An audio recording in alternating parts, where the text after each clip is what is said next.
ईश्वर की खोज। आपने क्या खोजा? बुद्ध की प्रेरणादायक कहानी। एक व्यक्ति ईश्वर को खोजता था। 20 वर्षों की गहन खोज के बाद भी उसे ईश्वर नहीं मिले। तब किसी ने उस व्यक्ति को बताया कि तुम बुद्ध की शरण में जाओ, वह अवश्य ही तुम्हें तुम्हारी खोज में सहायता करेंगे। उन्हें परम ज्ञान प्राप्त हुआ है, वह तुम्हारी सहायता कर सकते हैं। वो व्यक्ति बुद्ध के पास पहुंचा और बुद्ध से बोला, हे बुद्ध, मेरी जीवन का एक ही लक्ष्य रहा है कि मैं ईश्वर को खोज लूं कि वह कैसा है, कहाँ है, और उनसे ब्रह्म ज्ञान की प्राप्ति करूं। मैंने सुना है कि आपको परम ज्ञान उपलब्ध हुआ है, तो अवश्य ही आपको ईश्वर भी मिले होंगे। क्या आप मेरी ईश्वर की खोज में सहायता कर सकते हैं? बुद्ध मुस्कुराए और बोले, जिसे तुम खोज रहे हो उसे तुमने कहाँ कहाँ खोजा? वो व्यक्ति बोला, हे बुद्ध, मैंने सभी तीर्थ, सभी मंदिर, पूरी दुनिया का भ्रमण किया। मैंने हर वो काम किया जो मुझसे ईश्वर की प्राप्ति के लिए करने के लिए कहा गया। मैंने गायों का दान दिया, ब्राह्मणों को भोज कराया, यज्ञ राय हवन कराए, कई बड़े बड़े अनुष्ठान मैंने कराए, कई कई दिनों तक मैंने अलग अलग व्रत लिए और उन्हें पूरा किया, कई बड़े मंदिरों का निर्माण भी कराया। मैं रोज सुबह शाम ईश्वर की आराधना करता हूँ। ऐसा ही दिन भी नहीं गया जब मैंने ईश्वर की आराधना पूजा ना की हो, फिर भी आज तक मुझे ईश्वर नहीं मिले। तब किसी ने मुझे बताया कि आपको परम ज्ञान उपलब्ध हुआ है, इसका मतलब आपने ईश्वर को जरूर देखा होगा। बुद्ध बोले, तुम ईश्वर को ढूंढ रहे हो ना कि खोज रहे हो? वो व्यक्ति बोला, बुद्ध, मैं समझा नहीं, आप क्या कहना चाहते हैं? बुद्ध ने कहा, तुम शाम के समय मेरे पास वापस आना, तब मैं तुम्हारी कुछ सहायता कर पाऊंगा। वो व्यक्ति बुद्ध को प्रणाम करके चला गया। शाम हुई और बुद्ध अपनी कुटिया के बाहर कुछ ढूंढने लगे। वो बड़ी गहनता से कुछ ढूंढ रहे थे। जब बुद्ध के शिष्यों ने बुद्ध को कुछ ढूंढते हुए देखा तो शिष्यों ने बुद्ध से पूछा, हे बुद्ध, आप क्या ढूंढ रहे हैं? तब बुद्ध ने कहा, मैं एक मोती ढूंढ रहा हूं जो सफेद रंग का है। बुद्ध की कोशिश है। बुद्ध के साथ वह मोती ढूंढने में संलग्न हो गए। तभी वह व्यक्ति वहां पर आया और उसने देखा कि बुद्ध और उनके शिष्य कुछ ढूंढ रहे हैं। वह बुद्ध के पास आया और प्रणाम करके बोला, बुद्ध, आपने मुझे शाम को यहाँ मेरी सहायता के लिए बुलाया था। बुद्ध ने कहा, हाँ, मुझे याद है। वो व्यक्ति बोला, आप कुछ ढूंढ रहे हैं? बुद्ध ने कहा, हाँ, मेरा एक सफेद मोती खो गया है, मैं उसी को ढूंढ रहा हूँ, क्या तुम मेरी सहायता कर सकते हो?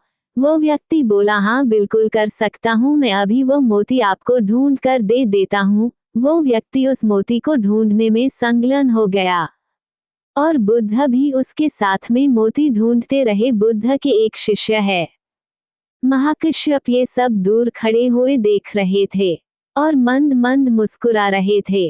ये देखकर बुद्ध की एक और शिष्य आनंद ने महाकश्यप से पूछा, हे महाकश्यप, आप बुद्ध की सहायता क्यों नहीं करते? महाकश्यप ने कहा, आनंद, बुद्ध को किसी की सहायता की जरूरत नहीं है।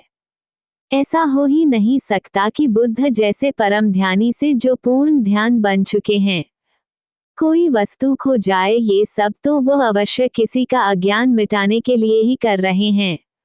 और समय बीतता जा रहा था और वह व्यक्ति जो बुद्ध के पास आया था, काफी समय बीतने के बाद भी जब उसे वह मोती नहीं मिला और वह जब थक गया तो वह बुद्ध के पास आया और बोला, हे बुद्ध, मैंने बहुत ढूंढा लेकिन वह मोती मुझे नहीं मिला।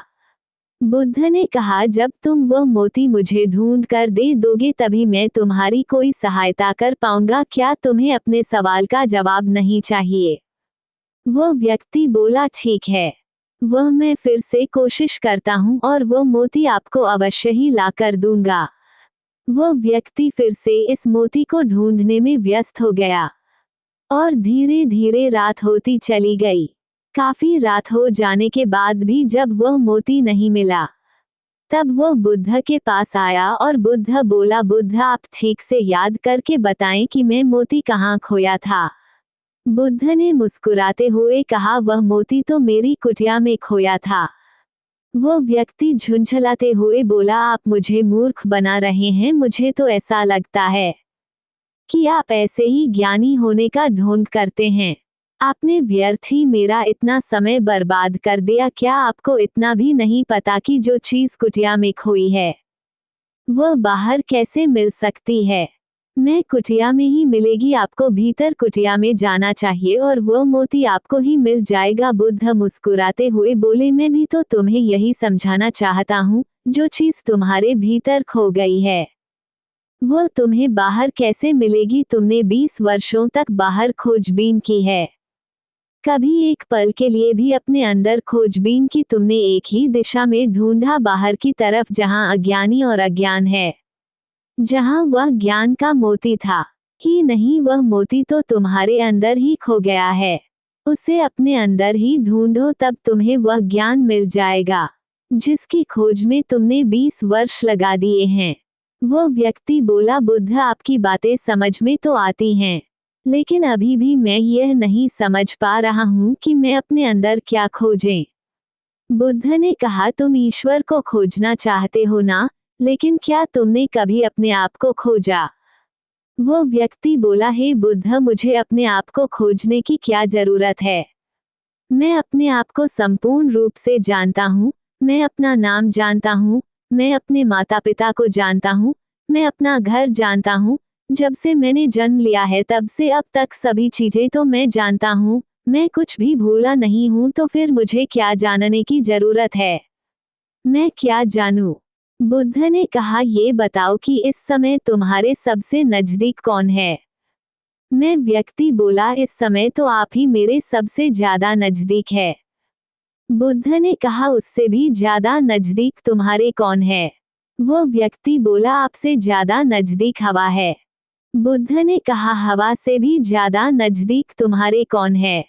मैं व्यक्ति सोचते हुए बोला, हवा से ज्यादा नजदीक तो मेरे वस्त्र हैं।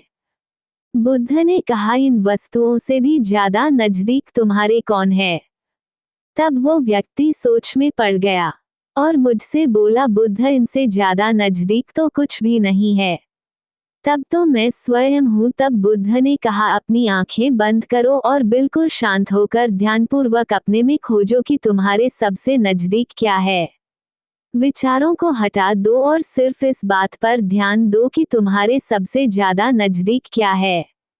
उस व्यक्ति ने अपनी आंखें बंद की और समय बीतता गया। उसने अपनी आंखें खोली और तब बुद्ध ने कहा, अब तुम्हारे सबसे ज्यादा नजदीक क्या है?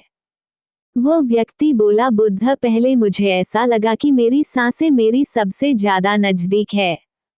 उसके बाद वह सांसें मुझसे दूर हो गई और तब मुझे ऐसा लगा कि मेरी दिल की धड़कन मेरे ज्यादा नजदीक है।